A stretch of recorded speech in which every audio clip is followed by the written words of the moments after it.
ngadengarkeun salah sahiji monolog anu judulna Nyai Jumpo Haji karya Hadi AKS.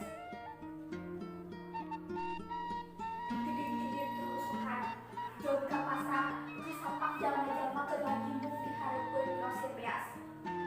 Haliwuh pake ruh, sarerea katenjona murah mani, kukulutus, apek-apekan, gogorowokan.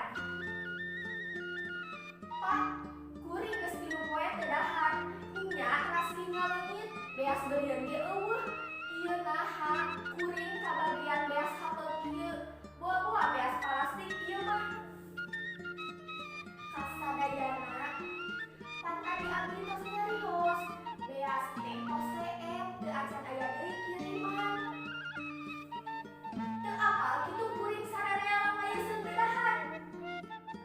Beasna ditimbun disebutkeun nya supaya hargana mahal. Heh, tong ngomong saneunahna, pake jeung nuduh sagala rupa. Naha ka mana atuh eta beas ngaleungitna teh?